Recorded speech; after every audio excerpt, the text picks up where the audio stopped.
হযরত ইউনূস আলাইহিস সালাম মাছটাকে গিলে ফেলে দিল। মাছটাকে গিলে মাটির অতল তলদেশে চলে গেছে। এত বড় বিপদ পৃথিবীর কোন মানুষের হতে পারে না, কি বলেন? কি বলেন? মাছের পেটের ভিতরে জানালা নাই, দরজা নাই, বেরোবার কোনো পথ নাই। মাছ গেছে পানির অতল তলদেশ। আল্লাহ পাক কোরআন শরীফের ভিতরে মানুষকে শোনান। আল্লাহ ওয়াজ করছেন, সুবহানাল্লাহ বলেন। আল্লাহ পৃথিবীর মানুষকে ওয়াজ করছেন, দুনিয়ার মানুষকে শোনান। আমার ইউনূস তো ধৈর্য হারা হয় নাই। ওয়াদান্নুন ইয যাহাবা মুগাদিবান ফাযান্না আন লান নাকদিরা আলাইহি فنادى في الظلمات أن لا إله إلا أنت سبحانك إني كنت من الظالمين فنادى في الظلمات জমায়ে কাসীর ত্রিবিধ অন্ধকারের ভেতর থেকে হযরত ইউনূস আলাইহিস সালাম চিৎকার মারলেন। মাছের পেটের অন্ধকার, পানির অন্ধকার, রাতের অন্ধকার, ত্রিবিধ অন্ধকারের ভেতর দিয়ে মাছের পেটের মধ্য দিয়ে ইউনূস আলাইহিস সালাম চিৎকার মারলেন। অধৈর্য হন নাই, হাত ফেল করেন নাই। তিনি বলছেন, পড়েন আমার সাথে, লা ইলাহা ইল্লা আনতা সুবহানাকা ইন্নী কুনতু মিনাজ জালিমিন। তুমি ছাড়া কোনো ইলাহ নাই, কোন পোষ্য নাই, মাবুদ নাই। তোমার পবিত্রতা ঘোষণা করছি, আমি জালিমদের অন্তর্ভুক্ত হয়ে গেছি। ইউনূস আলাইহিস সালাম যখন কাঁদতেছিলেন, আল্লাহ রাব্বুল আলামিন সেই কান্না শুনেছিলেন কিনা বলেন? শুনছিলেন কিনা? শুনতে পেয়েছিলেন কিনা? পানির ভিতরে কেউ শোনে নাই, মাছের পেটের ভিতরে ইউনূস আলাইহিস সালাম কিভাবে চিৎকার করছেন, মাছের পেটের ভিতরের আওয়াজ পানির ভিতরে কেউ শোনে নাই, জমিনের কেউ শোনে নাই, অন্তরিক্ষে কেউ শোনে নাই, সাত আকাশের ভিতরে কেউ শোনে নাই, কিন্তু আরশে আজিমের মালিক আল্লাহ রব্বুল আলামিন শুনতে পেয়েছেন। সঙ্গে সঙ্গে রব্বুল আলামিন জবাব দিলেন, ফাস্তাজাবনা লাহু ওয়া নাজ্জাইনাহু মিনাল গাম্মি ওয়া কাযালিকা নুজিল মুমিনিন। পড়েন, ফাস্তাজাবনা লাহু ওয়া নাজ্জাইনাহু মিনাল গাম্মি ওয়া কাযালিকা নুজিল মুমিনিন। আমি ইউনূসের ডাকের জবাব দিলাম। কে বলতেছেন? বড় করে বলেন, কে বলছেন? আল্লাহ, সুবহানাল্লাহ। আপনারা কি ভয় পাইছেন? ভয় পেয়েছে মুসলমান? আল্লাহ রাব্বুল আলামিন বলেন, আমি আমার ইউনূসের ডাকের জবাব দিলাম। শুধু জবাব দেই নাই, আমি ইউনূসকে তার মাছের পেটের ভিতর থেকে বাঁচাই দিলাম। মাছের পেটের মধ্যে বেদনা শুরু হয়ে গেল। এমন বেদনা হয়েছে, মাছ এখন বমি না করে পারে না। কথা বুঝতে পারছেন? মাছ এখন বমি না করে পারে না। পানির উপরে মাছ ভেসে উঠল। আল্লাহ কোরআন শরীফের ভিতরে বলছেন, মাছ সাতরায়া কিনারায় চলে গেল, ইউনূস আলাইহিস সালামকে বমি করে ফেলে দিল। ইউনূস আলাইহিস সালাম বেঁচে গেলেন। আল্লাহ পাক বলেন, শুধু ইউনূসকে বাঁচাইলাম না, বরং আমি সকলের জন্য আশার বাণী শোনাই। শোনো মুমিনেরা, ওয়া কাযালিকা নুজিল মুমিনিন। মুমিন বান্দা যারা, যত বড় বিপদ আসুক আমারে ডাকো, আমি বিপদ দিয়ে বাঁচাই দেব। সুবহানাল্লাহ। বিপদ থেকে আমি বাঁচাই দেব।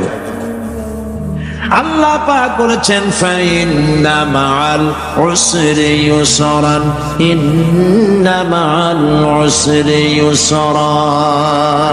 জেনে রাখো, দুঃখ এবং কষ্টের পরে রয়েছে সুযোগ সুবিধা, আর অসচ্ছলতার সাথে রয়েছে উদার সচ্ছলতা। যত বড় বিপদ আসছে, এই বিপদের পরে আল্লাহ পাক তার গোলামদের উপরে রহমত নাজিল করবেন ইনশাআল্লাহ।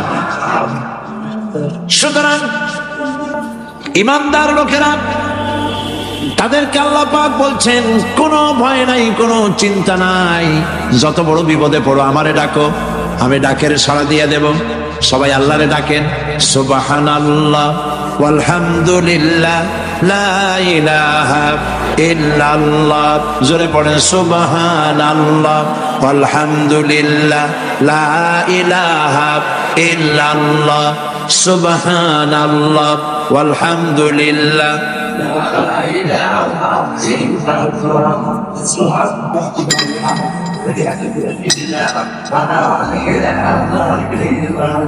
লা ইলাহা ইল্লাল্লাহু মুহাম্মাদুর রাসূলুল্লাহ। আল্লাহর উপর ঈমান আনলে যত ফায়দা হয় এত ফায়দা দুনিয়ায় কোথাও নাই। সুবহানাল্লাহ। আল্লাহর উপর ঈমান আনার ৫ম নম্বরের ফায়দা কয়টা বলছি? 5টা বলছি। আপনাদের অসুবিধা হচ্ছে নাকি? তাড়াতাড়ি শেষ করতেছি। 6টা বলবো। এ হলো ৫ম নম্বর। তারপর আমরা দোয়া করব। দোয়ার দরকার আছে কি নাই সময়?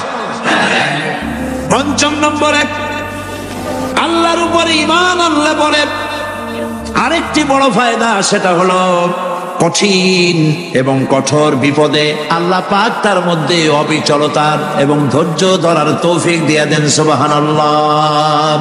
যত বড় বিপদ আসুক সেই বিপদে মুসিবতে আল্লাহ পাক মুমিনদেরকে আল্লাহর উপর নির্ভরতা শিখায় দেন। সুবহানাল্লাহ। কারণ মুমিনদের জানা আছে যে ঈমানদারদের বিপদ নতুন কিছু নয়, একেবারে আদম আলাইহিস সালাম থেকে শুরু হয়ে আসছে, ঠিক কিনা? আদম আলাইহিস সালামের বিপদ হয় নাই? আদম আলাইহিস সালামের বিপদ কি? শয়তান। তার বিপদ কি?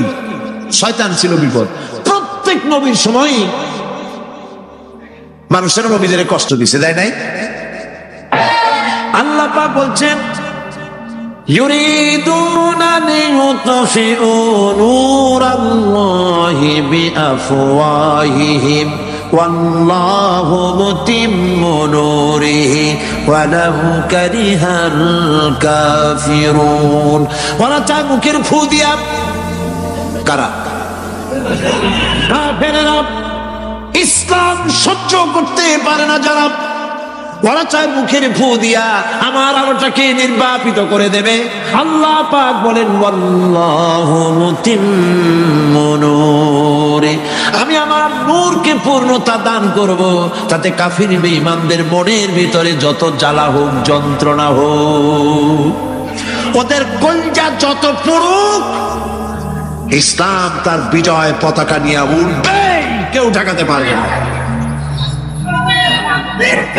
আল্লাহ রাব্বুল আলামিন আল্লাহ পাক বলছেন ওয়া কাযালিকা জাআলনা লিকুল্লি নাবিয়্যিন আদুওয়াম মিনাল মুজরিমিন।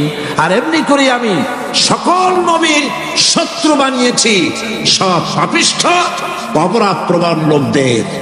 শুনছেন কথা? শোনেন নাই? আল্লাহ পাক বলছেন দুনিয়ার সব নবীদের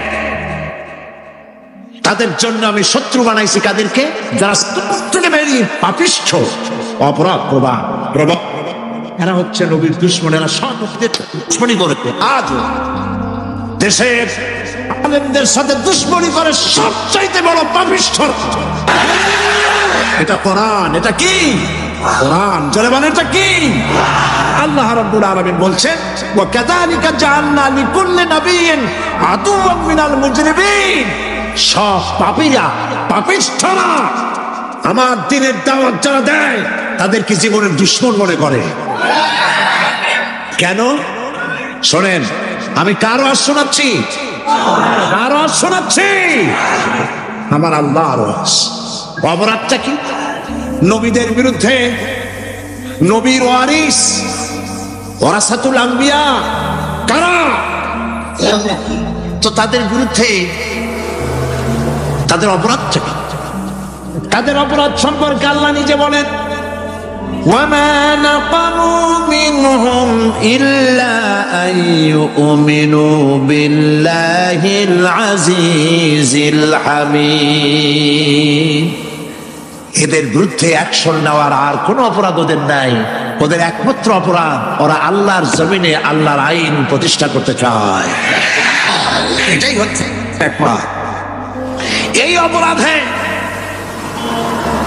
এই অপরাধে নবীদের শাস্তি হয়েছে, নবীরা মার খেয়েছেন, সাহাবায়ে কেরাম মার খেয়েছেন। আমরা তো সাহাবায়ে কেরামের জুতার ধুলার সমানও নই, সুতরাং এগুলি আমাদের পাওনা। এই রক্তের বিনিময়, জীবনের বিনিময় আল্লাহ পাক তার দ্বীনকে প্রতিষ্ঠা করবেন ইনশাআল্লাহ। হযরতে খাব্বাব, বুখারী শুনুন, বুখারীর হাদিস। আমি কোনো কথা বানিয়ে বলি না, আমি লেখাপড়া করি, পড়াশোনা করি, চোখে দেখি, তারপরে কথা বলার চেষ্টা করি। বাজে গপ্প কিস্সা কাহিনী বলার অভ্যাস আমার কোনো কালে ছিল না, নাই। রাসূল করিম সাল্লাল্লাহু আলাইহি ওয়াসাল্লামের মতো মানুষ, ওনার মতো মানুষ, আহারে, তার চাইতে শ্রেষ্ঠ মানুষ কি পৃথিবীতে আছে? তিনি মার খাইছেন না খান না? আহা, কিভাবে তাকে মারলো! গলায় চাদর দিয়ে পেঁচাইয়া আছাড় মেরে ফেলে দিয়ে তারপরে তাকে প্রহার করা হয়েছে। আবু জাহেল মেরেছে, বেহুশ হয়ে গেছেন হুজুর। হযরত ভাইরা আমার, আল্লাহর দ্বীন প্রতিষ্ঠার জন্য আমার নবীদেরকে কষ্ট করতে হয়েছে, সাহাবায়ে কেরামদেরকে কষ্ট করতে হয়েছে, আল্লাহর ওলিদেরকে। ইমাম আবু হানিফা রাহমাতুল্লাহ আলাইহি 8 বছর জেলের মধ্যে রাখা হয়েছিল। ইমাম আহমদ বিন হাম্বলকে চাবুক মেরে মেরে গায়ের কষ্ট চামড়া তুলে ফেলে দেওয়া হয়েছিল। তারপরেও তারা বাতিলের সামনে মাথা নত করে না। নাই, এর নাম হচ্ছে ইসলাম। এর নাম কি? বুখারীর হাদিস, হযরত খাব্বাব বিন আরিত রাদিয়াল্লাহু তাআলা আনহু। বুখারীতে হাদিসটা এভাবে এসেছে, ওয়ান খাব্বাব বিন আরিত রাদিয়াল্লাহু তাআলা আনহু আন্নাহু قال شكونا إلى رسول الله صلى الله عليه وسلم وهو متوسد بردة له في ظل الكعبة। তিনি বললেন, আমরা রাসূলের কাছে গেলাম, যাই দেখি রাসূল করিম সাল্লাল্লাহু আলাইহি ওয়াসাল্লাম কাবা শরীফের ছায়ায় আরাম ফরমাচ্ছেন। আমরা কাছে গিয়ে বললাম, আলা তাস্তানসিরু লানা আলা তাদউ লানা ইয়া রাসূলুল্লাহ, হে রাসূল, আপনি কি আমাদের জন্য দোয়া করবেন না? আমরা তো মার খেতে খেতে শেষ হয়ে গেলাম। আমাদের খাব্বাবকে, খুবাইবকে, আম্মারকে, সুমাইয়াকে মেরে শেষ করে দিল। আর আমাদেরকে না খাওয়ায় রাখে, সারা রাত খেতে দেয় না, ঘুমাতে দেয় না। তারা আমাদের বেলালকে মেরে মেরে রক্তাক্ত করে উত্তপ্ত মরুভূমির উপরে চিৎ করে শোয়ায়, বুকের উপরে পাথর চাপা দিয়ে রেখেছে। ওরা সাহাবায়ে কেরামদেরকে মারতেছে, না খাওয়ায় রাখতেছে। হুজুর, আপনি কি আল্লাহর কাছে দোয়া করবেন না? এখনো কি দোয়ার সময় আসে নাই? হাদিস শরীফে এসেছে, হুজুর সাল্লাল্লাহু আলাইহি ওয়াসাল্লাম উঠে বসলেন, বললেন, ও খাব্বাব, তোমাদের আগে এই পৃথিবীতে যারা দ্বীনের দাওয়াত নিয়ে এসেছিলেন, সমকালীন রাষ্ট্র শক্তি তাদেরকে ধরত, ফায়ুহাজুর রাজুলু ফায়ুহফারু লাহু ফিল আরদ, তাদেরকে ধরে তাদের জন্য কবর খনন করা হতো জীবিত মানুষের জন্য। ফায়ুজালু ফিহা, এরপরে সেই গর্তের ভিতরে তার কোমর পর্যন্ত গেড়ে দেওয়া হতো। সুম্মা ইউতা বিল মানশার, এরপরে করাত আনা হতো। ফায়ুদাউ আলা রাসিহি, এরপরে সেই করাত তার মাথার উপরে রাখা হতো। ফায়ুজআলু বিসফাইদ, করাত দিয়া ঘষে ঘষে চিরে চিরে জীবিত মানুষকে দ্বিখণ্ডিত করে ফেলে দেওয়া হতো।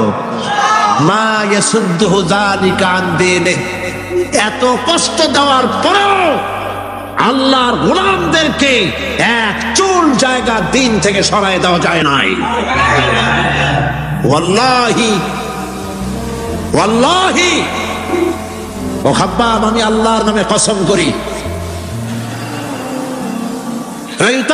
আল্লাহ হাদাল আমরা হাত্তা ইয়াসিরু রাকিবু মিন সানআ ইলা হাদরামাউত, আমি আমার আল্লাহর নামে কসম করি। কে কসম করছেন?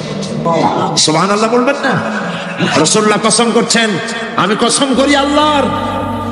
সেদিন বেশি দূরে নয়, যেদিন ইয়েমেনের রাজধানী সানা থেকে শুরু করে হাদরামাউত পর্যন্ত হাজার হাজার মাইল সওদাগরেরা তাদের পণ্য নিয়ে, মহিলারা তাদের সৌন্দর্যের পসরা নিয়ে একাকিনী অথবা দলবদ্ধভাবে যাতায়াত করবে। মরুভূমির উপর দিয়ে, লা ইয়াখাফু ইল্লাল্লাহ, আল্লাহ ছাড়া তাদের অন্তঃকরণে কোনো ভয় থাকবে না। 3 বছর, কতদিন? টানা 3 বছর রাসূল, তার সাহাবী, তাদের স্ত্রীরা, বাচ্চা বাচ্চা ছেলেপেলেরা 3 বছরের মধ্যে সরকার ঘোষণা করেছে এদের সঙ্গে কথা বলবে না, বাজার ঘাটে যেতে পারবে না, কেনা বেচা করতে পারবে না, সামাজিক বয়কট, সামাজিক ভাবে বয়কট করে রেখেছে। সাথে যা ছিল খাবারগুলি শেষ হয়ে গেছে। তারপরে উট ছিল, ভেড়া ছিল, খাইয়ে শেষ হয়ে গেছে। এরপরে যখন কিছু নাই, উটের চামড়া ভিজায়া ভিজায়া, শুকনা চামড়া ভিজায় খেয়েছে। যুবকেরা ক্ষুধার যন্ত্রণায় বাবলা গাছের পাতাগুলি চাবায় খাইতে গিয়া কাটা ফুটে জিহ্বা থেকে রক্ত পড়ে। বাচ্চা ছেলেমেয়েগুলি মায়ের বুকে দুধ পায় নাই, না পায়া বাচ্চারা চিৎকার করে উঠেছে। এই চিৎকার, ক্ষুধার জ্বালার এই চিৎকারের আওয়াজ শুনে কাফেরেরা চতুর্দিকে অট্ট হাসিতে ফেটে পড়েছে। সুতরাং জেল জুলুম মুসলমানদের জন্য, আলেমদের জন্য, পীর বুজুর্গদের জন্য নতুন কিছু নয়। এই অত্যাচারের পরেই আল্লাহ পাকের দ্বীন কায়েম হয়েছিল মদিনায়। রাসূলুল্লাহ বলেছিলেন, খায়রুল কুরুনি কারনি, সর্বশ্রেষ্ঠ যুগ আমার যুগ। বন্ধুগণ, আল্লাহর উপর ঈমান আনলে মানুষের ভিতরে এ ধরনের অবিচলতা আসে, বিপদে ধৈর্য ধরার হিম্মত পয়দা হয়ে যায়। সুবহানাল্লাহ বলো। 3 বছর, কতদিন? টানা 3 বছর রাসূল, তার সাহাবী, তাদের স্ত্রীরা, বাচ্চা বাচ্চা ছেলেপেলেরা 3 বছরের মধ্যে সরকার ঘোষণা করেছে এদের সঙ্গে কথা বলবে না, বাজার ঘাটে যেতে পারবে না, কেনা বেচা করতে পারবে না, সামাজিক বয়কট, সামাজিক ভাবে বয়কট করে রেখেছে। সাথে যা ছিল খাবারগুলি শেষ হয়ে গেছে। তারপরে উট ছিল, ভেড়া ছিল, খাইয়ে শেষ হয়ে গেছে। এরপরে যখন কিছু নাই, উটের চামড়া ভিজায়া ভিজায়া, শুকনা চামড়া ভিজায় খেয়েছে। যুবকেরা ক্ষুধার যন্ত্রণায় বাবলা গাছের পাতাগুলি চাবায় খাইতে গিয়া কাটা ফুটে জিহ্বা থেকে রক্ত পড়েছে। বাচ্চা ছেলেমেয়েগুলি মায়ের বুকে দুধ পায় নাই, না পায়া বাচ্চারা চিৎকার করে উঠেছে। এই চিৎকার, ক্ষুধার জ্বালার এই চিৎকারের আওয়াজ শুনে কাফেরেরা চতুর্দিকে অট্ট হাসিতে ফেটে পড়েছে। সুতরাং জেল জুলুম মুসলমানদের জন্য, আলেমদের জন্য, পীর বুজুর্গদের জন্য নতুন কিছু নয়। এই অত্যাচারের পরেই আল্লাহ পাকের দ্বীন কায়েম হয়েছিল মদিনায়। রাসূলুল্লাহ বলেছিলেন, খায়রুল কুরুনি কারনি, সর্বশ্রেষ্ঠ যুগ আমার যুগ। বন্ধুগণ, আল্লাহর উপর ঈমান আনলে মানুষের ভিতরে এ ধরনের অবিচলতা আসে, বিপদে ধৈর্য ধরার হিম্মত পয়দা হয়ে যায়। সুবহানাল্লাহ বলো। মুসলমানদেরকে ধৈর্য ধারণ করতে হবে, আরো সংযমী হতে হবে। আমরা প্রতিবাদ করব, অবশ্যই প্রতিবাদ করব, কিন্তু জ্বালাও পোড়াওতে আমরা যাব না। আমরা কারো পতাকা পোড়ানো, কারো অভিষেক ভাঙচুর করা, এটা আমাদের কাজ না। আমরা গড়ার জন্য এসেছি, আমরা ভাঙ্গার জন্য আসি নাই। কেউ অসভ্য হলে আমরা অসভ্য হতে পারি না। ওরা অসভ্য, ওরা বর্বর, ওদের জীবনে ভালোবাসা নাই, তাই ওরা প্রতি বছর একটা দিন ভালোবাসা দিবস পালন করে। আমার জীবনে ভালোবাসার অভাব নাই। ইসলাম সর্বশ্রেষ্ঠ জীবন ব্যবস্থা। এই কল্যাণময় জীবন ব্যবস্থা প্রতিষ্ঠার জন্য এগিয়ে আসতে হবে মুসলমানদেরকে, সকলকে, হিন্দুদেরকেও। হিন্দু, বৌদ্ধ, খ্রিস্টানদের বলি, আমার প্রিয় ভাইরা, আপনাদের মধ্যে আমাদের মধ্যে পার্থক্য খুবই কম। হিন্দুরা বলেন এক ব্রহ্মা, দ্বিতীয় নাস্তিক, আমরা বলি লা ইলাহা ইল্লাল্লাহ, কথা প্রায় কাছাকাছি। আপনারা পুনর্জন্মে বিশ্বাসী, আমরা পুনরুত্থানে বিশ্বাসী। আমরা খুব ভালো আছি, এই দেশটা খুব ভালো দেশ, পূজা রোজা একসাথে হয়, আমরা অনেক আরামে আছি। এদেশে সাম্প্রদায়িক সম্প্রীতি নাই বলে যারা বিদেশে বদনাম ছড়ায়, তাদের হেদায়েতের জন্য আমরা আল্লাহর কাছে দোয়া করি, আল্লাহ তাদের হেদায়েত করো। ক্ষমতা হারায় মানুষ এত পাগল হয় যে দেশের বিরুদ্ধে কথা বলে, মায়ের বিরুদ্ধে কথা বলে, রাষ্ট্রের বিরুদ্ধে কথা বলে। আল্লাহ এদের হেদায়েত নসিব করে দিয়ে। প্রিয় ভাই সব, আমার হিন্দু ভাইরা, অমুসলিম ভাইরা যারা আসছেন, আমি তাদেরকে বলবো, এই কোরআন শুধু মুসলমানদের জন্য নয়। আপনার ইসলাম কবুল করা লাগবে না। আমি ইউরোপ, আমেরিকা, অস্ট্রেলিয়া, আফ্রিকায় যখন অমুসলিমদের মধ্যে বক্তৃতা করি, তখন বলি আপনাদের মুসলমান হওয়া লাগবে না, যে ধর্মে আছে সে ধর্মে থেকেই যদি কোরআন বর্ণিত আইন যদি মানেন, আপনি শান্তি পাবেন দুনিয়ায়, শান্তি পাবেন আখিরাতে। পরকালেও শান্তি পাবেন কিনা আল্লাহ ভালো জানেন, তবে দুনিয়ার শান্তি তো পাবেনই। কোরআনের আইন সকলের জন্য প্রযোজ্য। প্রিয় ভাই সব, আমি এখন মুনাজাতের দিকে আগাবো। ইসলামের ব্যাখ্যা দিচ্ছিলাম, ইন্নাদ-দীনা ইনদাল্লাহিল ইসলাম। ইসলামের চাইতে কল্যাণময় জীবন ব্যবস্থা পৃথিবীতে আর নাই। বলেন সুবহানাল্লাহ। আমি মুনাজাতের দিকে যাচ্ছি, আর মুনাজাতের আদব হলো বসা। এই মানুষের হাতে যেমন ক্যামেরা থাকে, ফেরেশতার হাতে ক্যামেরা আছে না? তো আপনি মুনাজাতের কথা শুনে যদি হাঁটেন, আপনি তো বেয়াদবের খাতায় নাম লেখালেন। এমন হতভাগ্য কারো হওয়া উচিত না। মুনাজাত হয় কার কাছে? সেই আল্লাহর ভয় করেন, জায়গায় বসেন এবং মুনাজাতে শরীক হন। মুসলমানদের বড় দুর্দিন যাচ্ছে, এত বড় দুর্দিন। আমি ছোট্ট মানুষ, আমার জ্ঞান সীমিত, আমার ইলম কালাম সীমিত, আমার দৃষ্টিভঙ্গি সীমিত। এই সীমিত দৃষ্টিভঙ্গি দিয়ে, আমার পড়াশোনা অবজারভেশনের মধ্য দিয়ে আমি যেটা বুঝতে পারি, বর্তমান পৃথিবীতে মুসলমানেরা যে বিরাট ষড়যন্ত্র আর বিপদের মুখোমুখি হয়েছে, পৃথিবীতে কোন কালে এত ষড়যন্ত্র, এত বহুমুখী ষড়যন্ত্র আর কোনদিন হয়েছে বলে আমার জানা। এই ষড়যন্ত্র থেকে বাঁচার জন্য দোয়া করতে হবে কার কাছে? কার কাছে? তিনি পারবেন আমাদেরকে কল্যাণ দিতে। এই জন্যে মা বোনেরা যারা এসেছেন, মা বোনদেরকে বলবো, আপনাদেরকে ইসলাম সর্বাধিক সুযোগ দিয়েছে, আপনাদের অধিকার দিয়েছে। লেখাপড়া করতে পারবেন, চাকরি করতে পারবেন, রাজনীতি করতে পারবেন, আপনারা সমাজনীতি করতে পারবেন, আপনারা যুদ্ধেও যেতে পারবেন, সব পারবেন। তবে আপনার শালীনতা, আপনার সম্ভ্রম, আপনার সতীত্ব, আপনার পর্দা আপনাকে বজায় রাখতে হবে। এ কাজটুকুনের মধ্য দিয়ে নারীর অধিকার প্রতিষ্ঠিত হবে। সেজন্য আমি মা বোনদেরকে বলবো, আসুন ইসলামকে জানি, ইসলামকে বুঝি, ইসলামের সাথে নিজেদেরকে সম্পৃক্ত করি।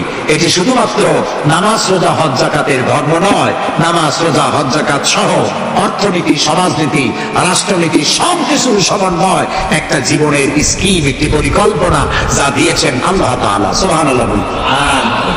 আর ওই কথার প্রতিবাদ করি, যারা আল্লাহর আইন প্রতিষ্ঠার নামে বোমা হামলা করে সন্ত্রাসী তৎপরতা চালায়, এরা জিহাদকে অবমাননা করেছে। জিহাদ আর যুদ্ধ এক কথা নয়, জিহাদ আর কিতাল এক কথা নয়, হলিওর এবং জিহাদ এক কথা নয়।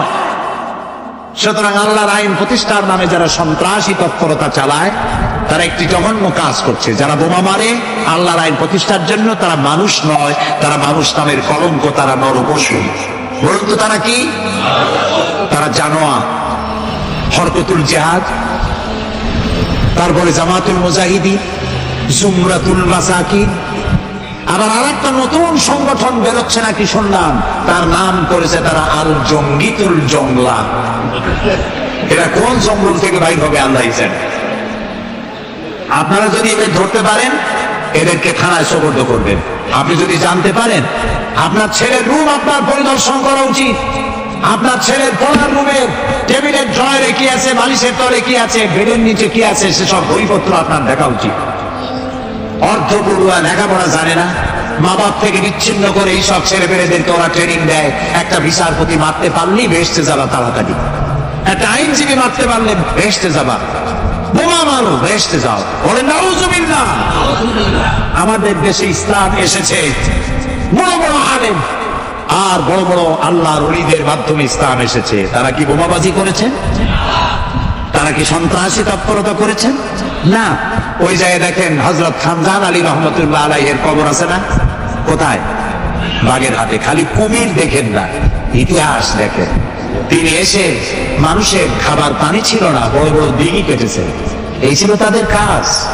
দিঘি কেটেছেন, পুকুর করেছেন, রাস্তা করেছেন, মসজিদ করেছেন। হযরত শাহজালাল রহমতুল্লাহ আলাইহি গৌর গোবিন্দের বিরুদ্ধে যুদ্ধ করা লাগে নাই, শুধু এদেরকে ধরিয়ে দিন, পুলিশকে ধরিয়ে দিন।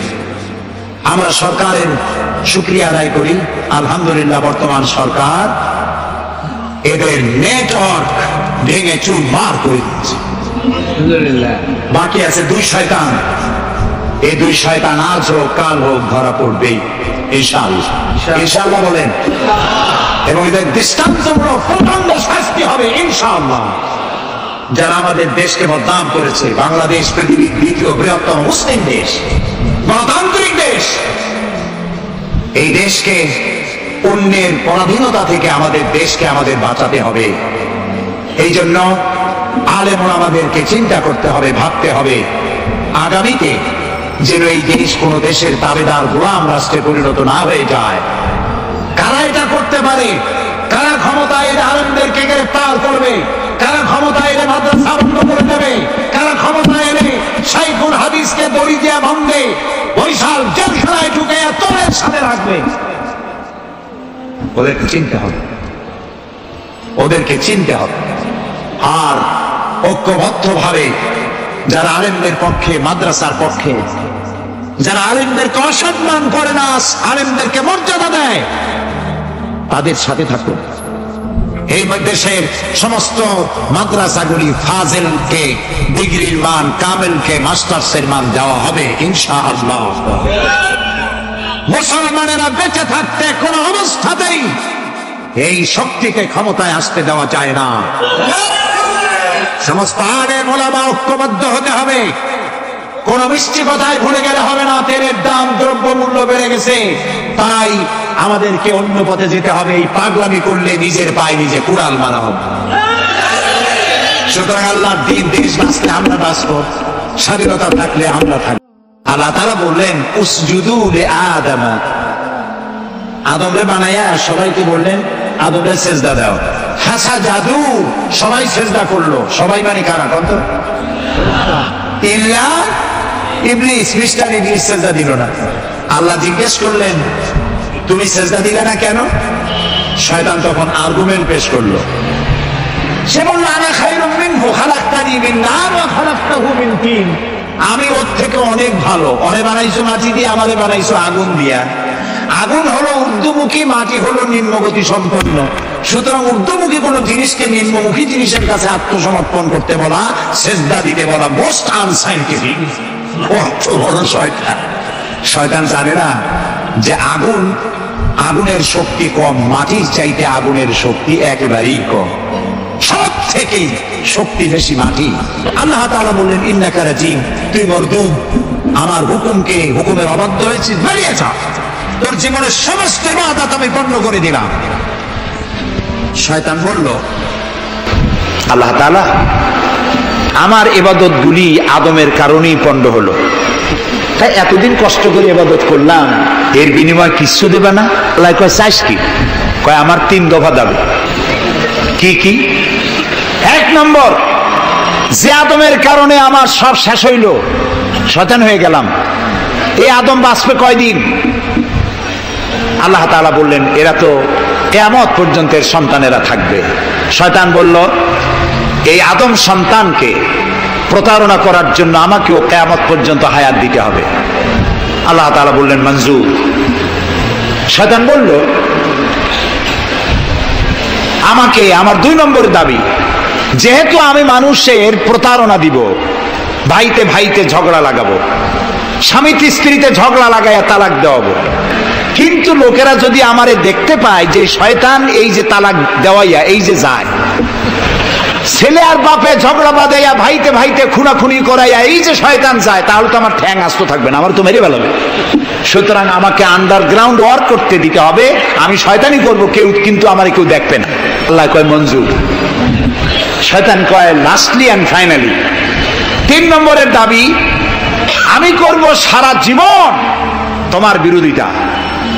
আর মজার ব্যাপার, রিজেকের মালিক তুমি, তুমি যদি আমারে আর আমার অনুসারীদেরকে খাবার না দাও তা আমি তো ওয়ার্কার পাবো না, এই জন্য আমারে খাইতে দেওয়া লাগবে, আমার ওয়ার্কারদেরকেও খাইতে দিতে হবে। আল্লাহ বললেন মঞ্জুর। শয়তান বলল হায় আল্লাহ তাআলা, এবার তোমার জাহান্নামের সংখ্যা বাড়াইতে পারো, আমি তোমার সমস্ত বান্দাগুলি সব জাহান্নামকে ভর্তি করে দেবো। এই কোরআন শরীফে আছে। আল্লাহ তাআলা ফেরেশতাদের বললেন, ফেরেশতারা শুনছে শয়তানি কইল কি? আল্লাহ রাব্বুল আলামিন বলেন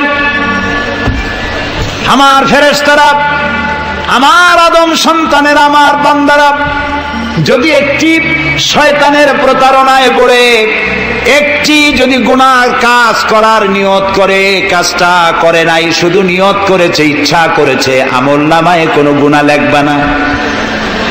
গুনাহটা যখন করে ফেলবে, একটি গুনার বদলে শুধু একটাই গুনাহ লিখবে। আর যদি আমার বান্দা যদি একটি পুণ্য কাজের, নেক কাজ করার নিয়ত করে, কাজটা করে নাই, শুধু নিয়তের জন্য একটা নেকি লিখে দিবা। নেকির কাজটি যখন সম্পাদন করবে, তখন একের উপরে 10টা গ্রেস মার্ক লাগাইয়া দিবা। সুবহানাল্লাহ। আমি এইভাবে করে আমার বান্দাদেরকে মাফ করে দেব। সুবহানাল্লাহ। আমি যদি মোমেন বান্দারে ক্ষমতা দেই, তারা 4 দফা কাজ করবে। কয় দফা বলে? 1 নম্বরে মোমেনেরা ক্ষমতায় গিয়ে নামাজ প্রতিষ্ঠা করবে। 1 নম্বর কাজ নামাজ প্রতিষ্ঠা করবে। ক্ষমতায় গিয়ে তারা অর্ডার করবে, বেলা 1টার সময় সমস্ত কোর্ট কাছারি, আদালত, শিক্ষা প্রতিষ্ঠান, কল কারখানা সব বন্ধ হবে আধা ঘন্টার জন্য। জোহরের নামাজ আর দুপুরের খানার বিরতি। নামাজ শেষ, আবার কাজ করতে আসো। নামাজ বাধ্যতামূলক। আর মা অথবা স্ত্রী ছাড়া মস্তকবিহীন বডি চেনা কঠিন। এটা বডির আইডেন্টিটি। এই জন্য দেখবেন পৃথিবীর সমস্ত প্রাণী খাবারের সময় রুজির উপরে, রিজিকের উপরে মুখ লাগাইয়া খায়। গরু, বাছুর, মুরগি, হাঁস, হাতি, বাঘ, ভল্লুক, ময়না, টিয়া সব খাবারের উপরে মুখ লাগাইয়া খায়। কেবলমাত্র মানুষ খাবারের সময় খাবারটা মাখাইয়া মাথা উঁচু থাকে, এখানে দেয়। আল্লাহ চান রিজিকের সামনে আমার বান্দার মাথা নত হবে না। মাথা নত হবে তো রাজ্জাকের সামনে নত হবে, রিজিকের সামনে নয়। সুতরাং গভর্নমেন্টের কাছ থেকে নাও, তাহলে তোমার মর্যাদা ঠিক থাকবে, কোনো ব্যক্তির কাছ থেকে নয়। গভর্নমেন্ট কালেকশন করবে, গভর্নমেন্ট বিতরণ করবে। এরপরে দারিদ্র বিমোচন ইসলামের সব থেকে বড় প্রোগ্রাম, দারিদ্র বিমোচন করা। কারণ কি? কারণ হলো আমার রাসূল বলেছেন, কাদাল ফাকরু আইয়াকুনা কুফরা। দারিদ্র মানুষকে কুফরির মধ্যে ঠেলে দেয়। তার নামাজ রোজা থাকে না, আল্লাহ রাসূল থাকে না। দরিদ্রের ধর্ম একখানা রুটি, সে তখন পূর্ণিমার চাঁদকে রুটির মতো দেখে। আছেন একটা কবিতা এরকম, পূর্ণিমার চাঁদ যেন ঝলসানো রুটি। তখন তার ধর্ম হয়ে যায় এটা। এই জন্য রাসূলুল্লাহ বলেছেন, কাদাল ফাকরু আইয়াকুনা কুফরা। রাসূলুল্লাহর একটা ব্যাংক ছিল, সেই ব্যাংকের নাম ছিল বাইতুল মাল। এই বাইতুল মাল ব্যাংক যেদিন তিনি এর ইনগুরাল সেশন, উদ্বোধনী দিন, আমাদের ব্যাংকগুলি উদ্বোধন করার সময় কত শামিয়ানা, গেট, তোরণ ইত্যাদি করা হয়। রাসূলুল্লাহর ব্যাংক উদ্বোধন করা হলো মসজিদে নববীর ভিতরে। খেজুর গাছের খুঁটি আর খেজুর গাছ, উটের পশম, খেজুর গাছের পাতার মাটি, এই দিয়া ছাদ। উপরে যদি বৃষ্টি হয় আধা ঘন্টা, নিচে বৃষ্টি পড়ে 1.5 ঘন্টা, পাতার ট্যাপট্যাপানি। এরকম একটা মসজিদের ভেতরে বসে রাসূলুল্লাহ ব্যাংক উদ্বোধন করলেন আর বললেন, বুখারীর হাদিস, মান তারাকা দায়নান আও দিয়ান ফাআলাইয়া। আমার রাষ্ট্রের ভিতরে কোন মানুষ যদি ঋণগ্রস্ত অবস্থায় মারা যায় আর তার ঋণ পরিশোধের অর্থ যদি না থাকে, তাহলে তার ঋণ পরিশোধের দায়িত্ব আর তার বিবি বাল বাচ্চা প্রতিপালনের দায়িত্ব আমি মুহাম্মদ আমার কাঁধের উপরে নিয়ে নিলাম। হযরত আবু বকর, ওমর মসজিদে নববীর ভেতরে বসে অসময় বসে আছেন। রাসূলুল্লাহ দিনের বেলা জিজ্ঞেস করলেন, তোমরা এই অসময় এখানে কেন? তারা বললেন, আমরা ক্ষুধার্ত, 2-3 দিন কিছু খাই না। রাসূলুল্লাহ বললেন, আমারও তো একই অবস্থা, চলো। 3 জন বেরিয়ে গেলেন। মসজিদে নববীর পাশেই ছিল হযরত আবু আইয়ুব আনসারী রাদিয়াল্লাহু তাআলা আনহুর বাড়ি। আমি 1973 সনে স্বাধীন বাংলাদেশের প্রথম হজ আমি করেছিলাম। 4733 টাকা ছিল বিমানের ভাড়া। তখন মসজিদে নববীর পাশেই ছিল আবু আইয়ুব আনসারী রাদিয়াল্লাহু তাআলা আনহুর বাড়ি। সেই বাড়িতে গেলাম। ওইখানে একটা বাক্সের ভিতরে, একটা গ্লাসের বাক্সের ভিতরে ছিল রাসূলের ব্যবহার করা তরবারি, তীর আর ধনুক। আমি বহুত চেষ্টা করছিলাম গ্লাসটা উঠাবার জন্য, কারণ এটা সেই তরবারি, সেই তীর, সেই ধনুক যেখানে আমার রাসূলের হাতের পরশ লেগেছিল। যদি ধরতে পারতাম প্রাণ করে একটা চুমা দিতাম। এই বাড়িতে গিয়ে রাসূলুল্লাহ উপস্থিত হলেন। আবু আইয়ুব আনসারী 3 জন মেহমান, এর থেকে শ্রেষ্ঠ মেহমান আছে? স্ত্রীকে বললেন, তাড়াতাড়ি একটা ছাগল জবাও করো, রুটি বানাও।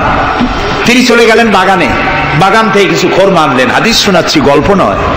কিছু খোরমা এনে রসুলের সামনে রাখলেন। রাসূলুল্লাহ বললেন, এর মধ্যে কাঁচা পাকা আধা পাকা 3 পদের খাজুর, আমি কোনটা খাবো? হযরত আবু আইয়ুব বলেন, 3 প্রকারের খেজুরে আপনি হাত দিবেন, কারণ আপনার হাত যে প্রকারের খেজুরের গায়ে লাগবে আমার বাগানে আল্লাহ রাব্বুল আলামিন সেই খেজুরে বরকত দিয়া দিবেন। কিছুক্ষণ পরে রান্না হয়ে গেল, রাসূলের সামনে গোশত আসলো, রুটি আসলো।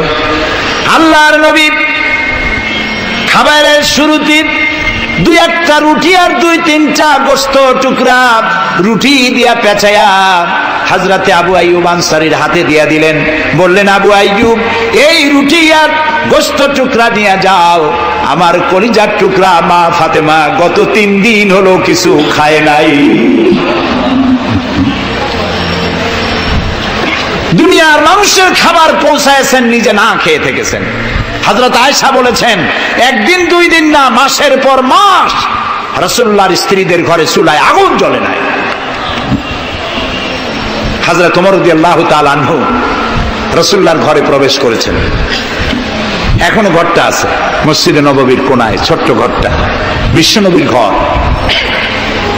তিনি ঘরের মধ্যে প্রবেশ করে দেখেন রাসূলুল্লাহ শুয়ে আছেন।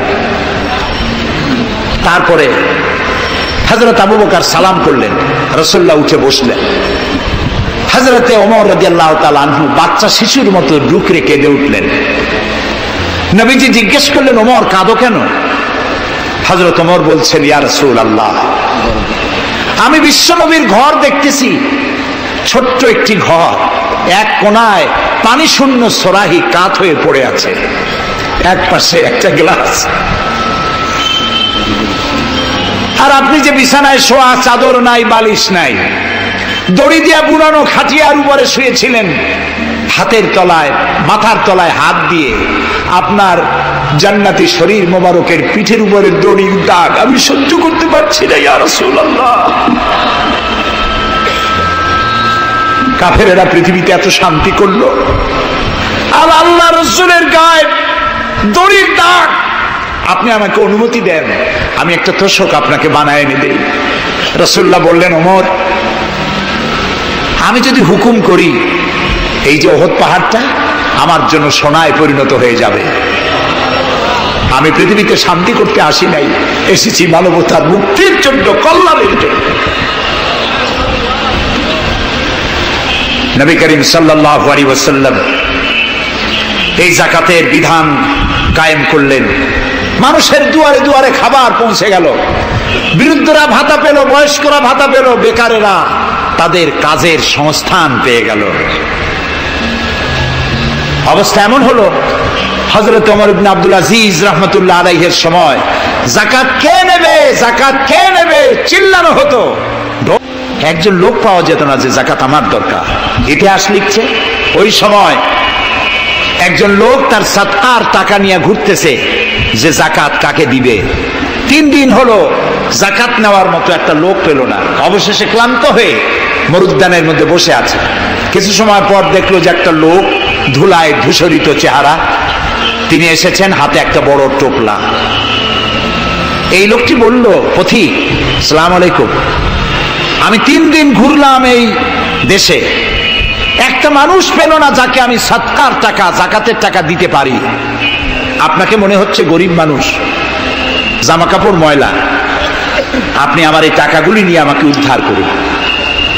লোকটি বলছে, তোমার মাথা ঠিক আছে কিনা আমি জানি না, তুমি কি মনে করছো যে আমার এই বস্তার মধ্যে ছেঁড়া খাতা? তোমার ওই টোপলায় যত টাকা, ওর থেকে অনেক বেশি টাকা আমার এই বস্তার ভিতরে। আমি 1 সপ্তাহ ঘুরতেছি, একটা গরিব মানুষ পাই নাই এই দেশে। এটি হলো যাকাতের কল্যাণময়তা, যাকাত ভিত্তিক অর্থ ব্যবস্থার কল্যাণময়তা। যারাই যাকাত দেয় না, অর্থকে সঞ্চিত করে, সোনা এবং রূপাকে সঞ্চয় করে, তাদের যারা নাকি রৌপ্য এবং স্বর্ণ সঞ্চয় করে, আমার রাস্তা খরচ করে না, মানে গরিবদের দেয় না, সঞ্চিত করে রাখে, তাদের জন্য কঠিন পীড়াদায়ক শাস্তির সুসংবাদ দাও।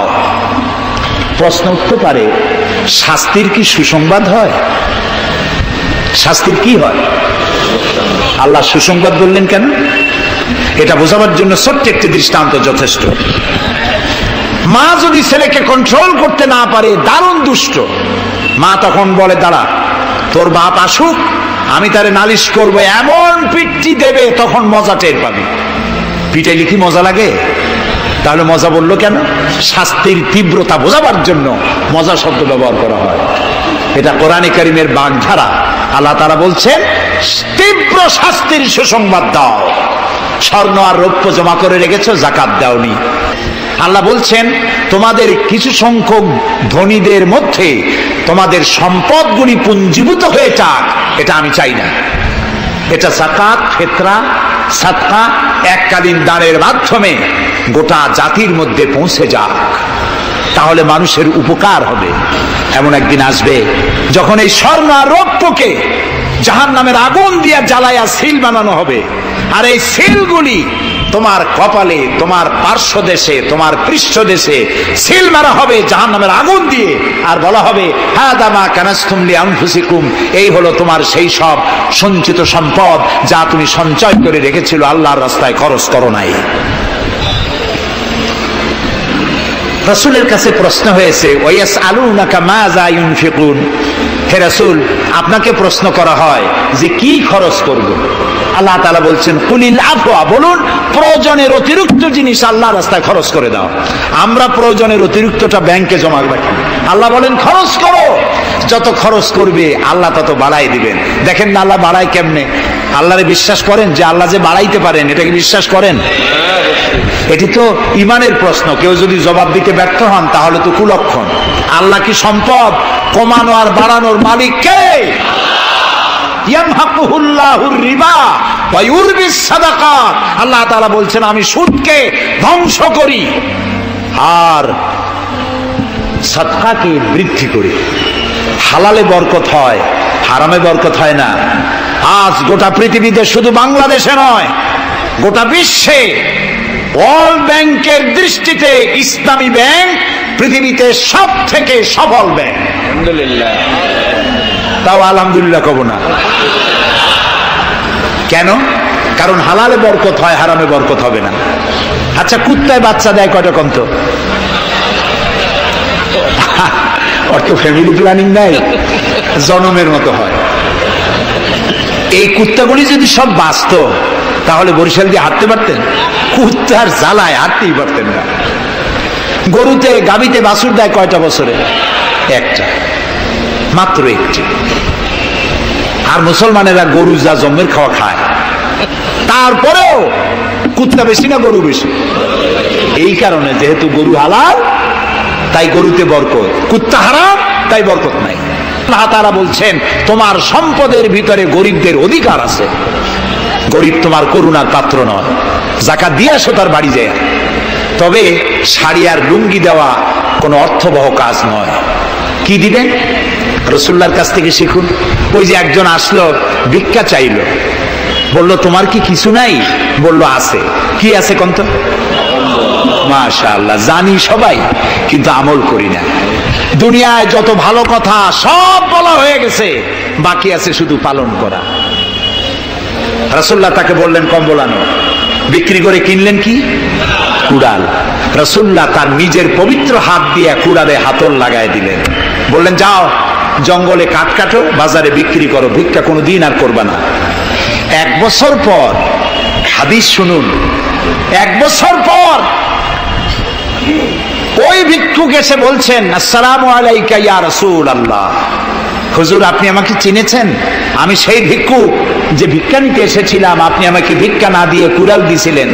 কুড়াল দিয়া কাঠ কাটিয়া বাজারে বিক্রি করে আমার কাছে এখন যাকাত দেওয়ার মতো অর্থ জমা হয়ে গেছে। এটার নাম ইসলাম। শুধু নামাজ রোজা জিকির আজগারের জন্য শুধু নয়, নামাজ রোজা জিকির আজগার তো করব, কিন্তু আমার মানুষকে দারিদ্র বিমোচন করতে হবে। সুতরাং যাকাতের টাকা দিয়ে একটা শিক্ষিত বেকার যুবককে একটা কম্পিউটার কিনে দেন, একটা বিধবা মহিলাকে একটা সেলাই মেশিন কিনে দেন, তার সতীত্ব সে বাঁচাতে পারবে। ক্ষুধার জ্বালায় মানুষ যখন অসহনীয় পর্যায়ে চলে যায়, তখন সে দেহ ব্যবসার মতো নিকৃষ্ট পর্যায়েও চলে যায়। যারা এই ধরনের জিকির করেন, আমার মনে দারুণ প্রশ্ন, জবাব খুঁজে পাই নাই। আল্লাহর কলেমাকে খণ্ডিত করে জিকির করার পারমিশন কোন হাদিস দিয়েছে? কে দিয়েছে এই পারমিশন? লা ইলাহা ইল্লাল্লাহ, এটা হলো পূর্ণাঙ্গ কালেমা, কমপ্লিট হচ্ছে মুহাম্মদুর রাসূলুল্লাহ। আফজালুল যিকর লা ইলাহা ইল্লাল্লাহ। কতক্ষণ লা ইলাহা ইল্লাল্লাহ, কতক্ষণ ইল্লাল্লাহ ইল্লাল্লাহ ইল্লাল্লাহ। এর অর্থ কি? আল্লাহ ছাড়া, আল্লাহ ছাড়া, আল্লাহ ছাড়া। আল্লাহ ছাড়া কি? কমন সেন্সের শুধু কমন বাদ দিয়া শুধু সেন্স যদি থাকে, কোন মুসলমানের এমন জিকির করা উচিত নয়। তবে common sense is very uncommon. দুর্ভাগ্য জাতি। প্রিয় ভাই, সব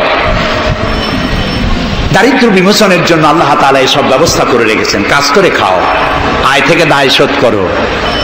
আপনার পুকুর কেটে চতুর্দিকে পুকুরের কান্দায় পেঁপে গাছ লাগান, কলা গাছ লাগান। হাঁস পালেন, হাঁসগুলি পানিতে সাঁতার কাটবে, ভেতরে মাছ থাকবে। হাঁসের পায়খানা খেয়ে মাছ বড় হবে, হাঁস বড় হয়ে ডিম দেবে। এই ডিম বিক্রি করবেন, মুরগি বিক্রি করবেন, পেঁপে বিক্রি করবেন, কলা বিক্রি করবেন। মানুষের কাছে হাত পাতার চাইতে নিকৃষ্ট কাজ আর নয়। ভাত কম খাবেন, সকালবেলায় ডিমের পুষ, দুপুর বেলায় এক স্লাইস টুস, সন্ধ্যাবেলায় ফলের জুস। খাওয়া শেষ। বউ তো কথা শোনে না। হাজারো কাজ করে ঘরমুক্ত হয়ে স্বামী ফিরেছে। বিবি সাহেবা, বেগম সাহেবা এখন ধরে হাতে ভ্যানিটি ব্যাগ নিয়ে স্বামীর সামনে থেকে হন হন করে যাচ্ছে। স্বামী বেচারা কষ্ট করে জিজ্ঞেস করছে, তুমি কই যাও? বলছে, আই এম ভেরি বিজি। ছেলে হয়েছে কয়টা? সব গুন্ডা, মাস্তান। মাথায় এত বড় চুল, হাতে এত বড় নখ। মেয়েগুলি বয়ফ্রেন্ড নিয়ে কোথায় চলে গেছে? বেটা বাড়ির কাজের লোক, কাজের মেয়েদের হাতের দেওয়া খানা খাইলো, আদর পাইলো না, যত্ন পাইলো না, সম্মান পাইলো না। খাইয়ে টাইয়া নিজে নিজে শুয়ে আছে। এতগুলা ঘুমের ট্যাবলেট খাইছে, ঘুম আসে না। কিন্তু তুমি মেয়ে রিক্সাওয়ালা, ঠেলাওয়ালা, কুলি, মজুর, সারাদিন কাজ করে পোলাও চাউল কিনতে পারো নাই, মোটা চাউল কিনেছো, খেসারির ডাল কিনেছো। একটু কিনে বাড়িতে বউ রান্না করেছে। আমি এই চোখে দেখা কথা বলি, আল্লাহ তাআলা এই বয়সে কম দেখান নাই। কমলাপুর রেল স্টেশনের বস্তি দেখেছি, অনেক বস্তি এলাকায় গিয়েছি। স্বামী বসে খাচ্ছে, ঘরমাক্ত রিক্সা চালায় আসছে, 2.5 মণে বস্তা টানে আনছে। স্ত্রী খাবার তুলে দিচ্ছে, আরেকটু খাও, খুব কষ্ট করেছো, আরেকটু খাও। ওর ঘরে ফ্যান নাই, কাপড়ের আঁচল দিয়ে স্বামীর কপাল মুছে দিচ্ছে, আরেকটু খাও, এত কষ্ট করো তুমি। ওর ঘরে ফোমের বিছানা নাই, শটের মতো শক্ত বিছানা, বালিশ নাই, ইটের মতো শক্ত, চাপ কাপড়ের একটু কভার দাও। এরকম একটা বালিশের উপরে সারাদিনের শ্রান্তি আর ক্লান্তি নিয়ে আর ঘুমায় গেছে। কোন ওষুধ খাওয়া লাগে না। শান্তি কি বড় লোক হলে হয়? শান্তি দেওয়ার মালিক আল্লাহ। শান্তি দেওয়ার মালিক কে? আল্লাহ তাআলা। আল্লাহ তাআলা কি দয়া, সুন্দরবন বানাই দিয়ে প্রোটেক্টেড করেছেন, তাও আমরা সুবহানাল্লাহ বলবো না। এই সুন্দরবন রক্ষার জন্য গভর্নমেন্ট পাহারাদার লাগিয়েছে, কিন্তু পাহারাদারেরা নিজেরাই রক্ষকরা হইছে ভক্ষক, জন্মের খাওয়া খাইতেছে। আল্লাহ দেখলেন যে এরা তো এই ধরনের মানুষ খুব বেকায়দা, সেই জন্য আল্লাহ তাআলা নিজেও কিছু পাহারার ব্যবস্থা করলেন। সেই পাহারাদার কে? Royal Bengal tiger. যদি সামনে পড়েন 10 কোটি টাকা ঘুষ দেবেন, এ কথা শুনলেও আপনারা ছাড়বে না। যাতে বংশানুক্রমে পৃথিবীর মানুষ, দেশের মানুষ এগুলি ভোগ দখল করতে পারে, আল্লাহ সেই জন্য পাহারাদার রেখে দিয়েছেন। সুবহানাল্লাহ। আমার দেশে রয়েছে পানি সম্পদ। বাংলাদেশে ছোট বড় 250টি নদ নদী আছে, যেগুলির দৈর্ঘ্য 3200 বর্গ মাইল। আছে পানি সম্পদ, আছে পশু সম্পদ, আছে মৎস্য সম্পদ, সর্বোপরি আছে এই বাংলাদেশের 14 কোটি মানুষের 28 কোটি হাত।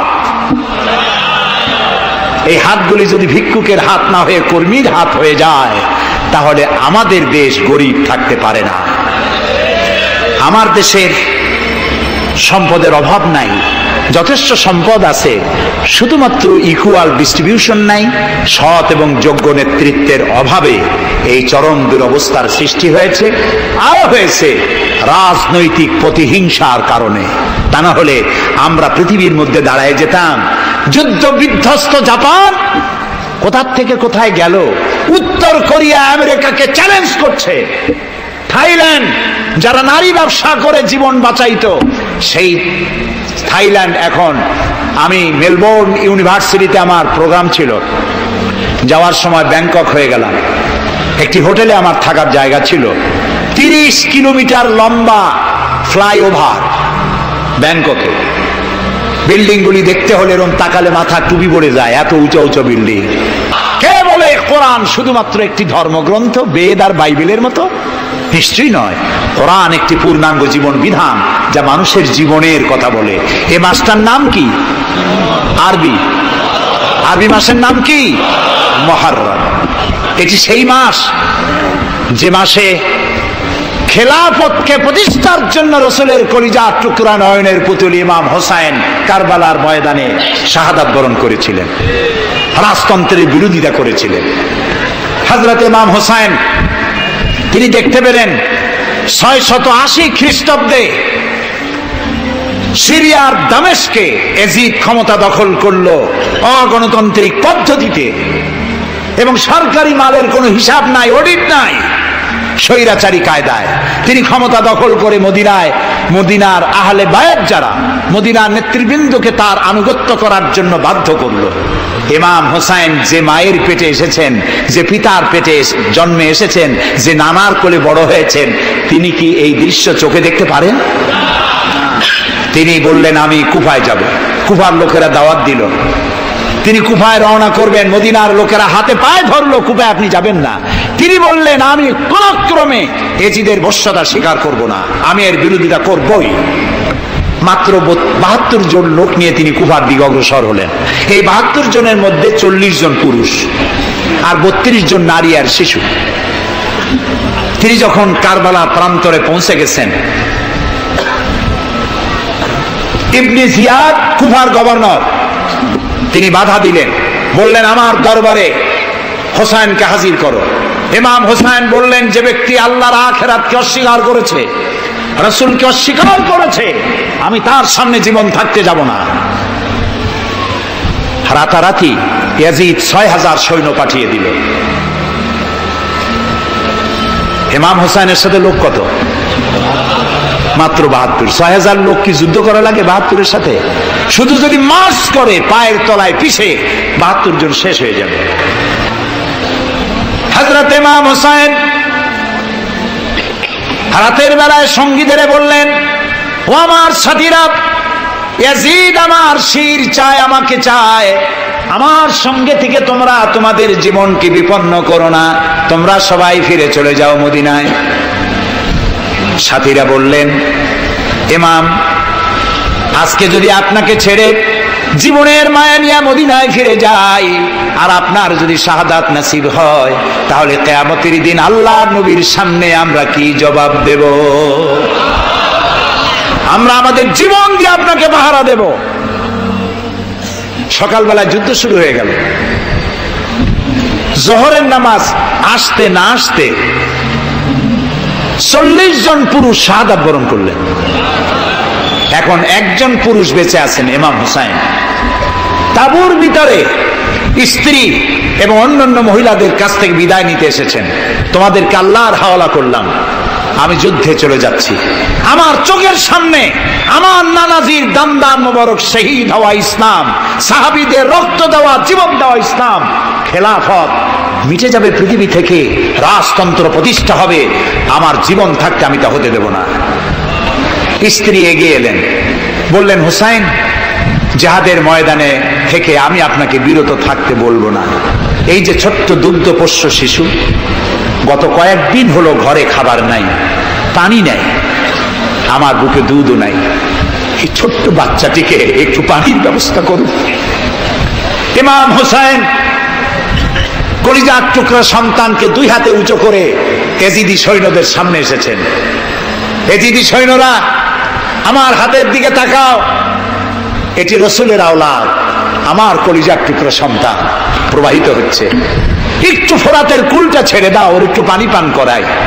আমার সাথে তোমাদের শত্রুতা থাকতে পারে, এই নিষ্পাপ বাচ্চার সাথে তো কোনো শত্রুতা থাকার কথা নয়। তার এই আবেগপূর্ণ কথা এজিদি সৈন্যদের কলিজা স্পর্শ করলো না। তারা বিষাক্ত তীর নিক্ষেপ করলো। ইমাম হোসেনের উঁচু করে ধরা বাচ্চার বুকের ভিতর থেকে বিষাক্ত তীর প্রবেশ করে বেরিয়ে গেল অপর প্রান্ত থেকে। রক্ত ফিনকি দিয়ে বেরিয়ে এলো। ইমাম হোসেন দুই হাতে আসলা ভরে সেই রক্ত চেহারায় মাখতে লাগলেন আর বললেন, কলিজার টুকরা সন্তান, সালেহ আলাইহিস সালামের উটনির রক্তের চাইতে তোমার রক্ত পবিত্র। হযরত সালেহ বাচ্চাকে কোলে করে নিয়ে স্ত্রীর কাছে গিয়ে বললেন, স্ত্রী, এই নাও তোমার বাচ্চা, ঠান্ডা হয়ে গেছে, এমন পানি পান করেছে কিয়ামত পর্যন্ত পানি পানি বলে তোমারে আর বিরক্ত করবে না। ইমাম হোসেন লড়াই করলেন ময়দানে। বহু সংখ্যক সৈন্য হতাহত করে ফোরাতের কুল উন্মুক্ত করে ঘোড়ার পৃষ্ঠ থেকে নেমে এক আস্তা পানি তুলেছেন, পানি পান করবেন। মুখের কাছে যখন আকণ্ঠ তৃষ্ণার্ত পিপাসার্ত হোসেন মুখের কাছে পানি নিয়েছেন, হঠাৎ ভেসে উঠল মনের পর্দায়, একটু আগে আমার কলিজার টুকরা সন্তান এই পানির অভাবে চলে গেল। 40 জন মানুষ বিদায় হলো, এক ফোঁটা পানি দিতে পারলাম না, এই পানি আমি কেমনে খাই? হাতের থেকে পানি পড়ে গেল। অশ্বের পৃষ্ঠে আরোহণ করলেন। চতুর্দিক থেকে তীর আর তরবারি আসতে লাগলো। ইমাম হোসেন বললেন, থামো, একটু থামো, তোমরা কাকে তীরবিদ্ধ করছো? আমি কি তোমাদের রসুল মুহাম্মদ সাল্লাল্লাহু আলাইহি সাল্লামের নাতি নই? আমি কি তোমাদের রসুলের কলিজার টুকরা মা ফাতেমার নয়নের মণি নই? কেমন করে আমার গায়ে তোমরা তীর মারো? উম্মে সালমা, আমাদের মা উম্মে সালমা রাদিয়াল্লাহু তাআলা আনহা, সকাল বেলায় 11ই মুহররম সকাল বেলায় তিনি ঘরে বসে কাঁদতেছেন। কয়েকজন প্রতিবেশী মহিলা এসে বলছেন, মা আপনি কাঁদেন কেন? তিনি বলছেন, আজকে রাত্রে আমি স্বপ্ন দেখেছি রাসূলুল্লাহ আমার বাড়ি এসেছেন। আমি দেখতে পেলাম আল্লাহ রসুলের চোখ দিয়ে পানি পড়ছে, দাড়ি মোবারক ধুলা মাখা, বুক কাটা বলি। আমি জিজ্ঞেস করলাম, ইয়া রাসূলুল্লাহ আপনি কাঁদেন কেন? মুখখানা মলিন কেন? দাড়ি মোবারকে ধুলাবালি কেন? রাসূলুল্লাহ বললেন, উম্মে সালমা তুমি জানো না আমি এইমাত্র কারবালা থেকে এসেছি। আমি দেখে এলাম আমার কলিজার টুকরা হোসেনের শির মোবারক তার দেহ থেকে বিচ্ছিন্ন করে ঘোড়ার পদতলি, ঘোড়া দিয়ে পদদলিত করা হয়েছে তার দেহ মোবারক। ইসলাম এত সহজে আসে না, অনেক রক্ত পাড়ি দিয়ে এসেছে ইসলাম।